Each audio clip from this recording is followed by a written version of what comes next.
మనం ప్రస్తుతం పెద్దమ్మ తల్లి గుడిలో ఉన్నాము. సో ఈ పెద్దమ్మ తల్లి గుడిలో ఒక మంచి మాట మీకు చెప్పాలని చెప్పి ఈ వీడియో చేస్తున్నాను. సో మంచి దర్శనం జరిగింది, చాలా చాలా బాగా. అమ్మవారి నాకు దండ అండ్ ఆల్సో గాజులు అన్నీ ఇచ్చారు. ఓకే, నేను ఇంకా అది తీయడానికి ట్రై చేయట్లేదు, కానీ వీడియోలోకి వచ్చేద్దాం. బేసిక్గా ఇక్కడికి నేను వచ్చిన రీజన్ ఏంటంటే, గ్రామ దేవతలు అలాగే ఆ శక్తి మనల్ని కాపాడాలి ఈ అంటు రోగాల నుంచి. సో ఆంధ్రాలో కానీ తెలంగాణలో కానీ ప్రపంచవ్యాప్తంగా కానీ ఉన్న ఈ కరోనా భూతం నుంచి జనులందరూ బయటపడాలని చెప్పి కోరుకోవడానికి వచ్చాను. పెద్దమ్మ తల్లిని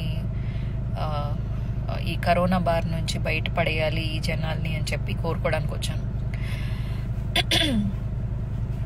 అయితే ఒక విషయం కూడా చాలా గట్టిగా నిర్ణయించుకున్నాను పెద్దమ్మ తల్లి గుడిలో ఈ విషయం చెప్పాలి అని. అదేంటంటే, నేను జీవితంలో నా ప్రమేయం లేకుండా ఇంకొకళ్ళ సజెషన్తో ఒక తప్పు చేశాను. అది రామ్ గోపాల్ వర్మ ఇచ్చిన సజెషన్ని తీసుకుని ఒక ఆడవాళ్ళ గురించి చేసే ఉద్యమాన్ని, అంటే ఒక ఆడదాన్ని తిట్టడం వలన న్యాయం జరుగుతుంది అని ఒక పెద్ద మనిషి నా బ్రెయిన్ వాష్ చేసి, అతని పంతం కోసం అతనికి చిరంజీవి కుటుంబానికి ఏమున్నాయో తగాదాలు మనకు తెలీదు, కానీ చిరంజీవి కుటుంబమే కదిలి రావాలి అని చెప్పేసి ఈ పెద్ద మనిషి ఇచ్చిన సలహా తీసుకుని ఒక అమాయకురాలైన ఏ సంబంధము లేని ఒక తల్లిని నేను తిట్టాను. ఏమని తిట్టాను మీ అందరికీ తెలుసు. సో నేను చాలా చాలా ఇప్పటి వరకు, అంటే దానికి శిక్ష కూడా నేను అనుభవించాను. ఈ సోషల్ మీడియాలో చాలా ట్రోల్స్ ఎదుర్కొన్నాను. అండ్ ఆల్సో పర్సనల్గా నాకు కాల్స్ చేసి చాలా మంది ఇలా అన్నారు. ఈవెన్ మా వాళ్ళు కూడా, మా సొంత వాళ్ళు కూడా అలా అనడం తప్పు అని చెప్పేసి చెప్పారు. అండ్ ఆల్సో అప్పటి నుంచి నేను కూడా చాలా బాధగా ఫీల్ అవుతున్నాను.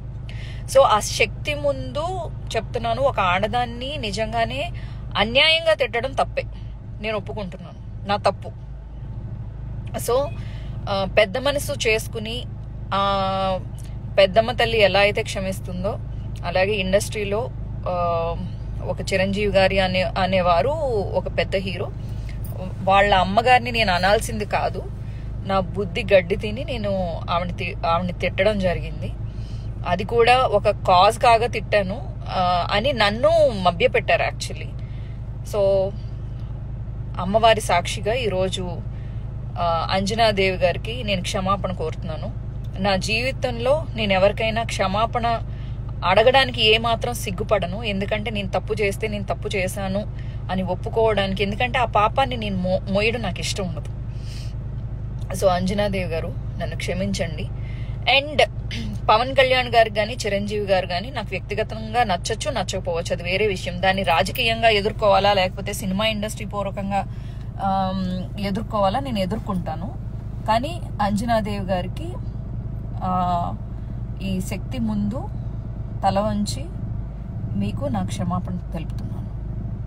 అలాగే ఇలా చెప్పినంత మాత్రాన చిరంజీవి గారు వాళ్ళు లేకపోతే పవన్ కళ్యాణ్ తరపు వాళ్ళు నన్ను ఎవరో ఇబ్బంది పెట్టి ఇలా మనల్ని చెప్పించడం, అలాంటి సీన్ అసలు జరగదు నా జీవితంలో. నేను ఎవరికి లొంగను, ఎవరికి వినను. నా అంతటికి నేనే తప్పు అని ఫీల్ అయితే తప్ప నేను ఈజీగా తప్పు ఒప్పుల్ని నేను అంచనా వేసుకోగలుగుతాను. శత్రువు తల్లి లేకపోతే వాడి శత్రువు, వాడికి క్షమాపణ చెప్పకూడదు అనేది నాకు అసలు ఎప్పుడూ ఉండదు. తప్పు చేస్తే ఎవరైనా సరే క్షమాపణ చెప్పాల్సిందే. సో ఏది ఎదుర్కొన్నా రాజకీయంగా ఎదుర్కొంటాను. అండ్ ఆల్సో ఇక నుంచైనా మనం మీరు ఎలా తిట్టాలన్నా మీరు తిట్టండి, బట్ ఇది నా మనసు అంతే. మీరు ఇంకా కంటిన్యూ చేయాలంటే కూడా కంటిన్యూ చేయండి. అండ్ నేనైతే కంటిన్యూ చేస్తాను. రాజకీయ ప్రత్యర్థుల్ని వదిలే ప్రసక్తే లేదు.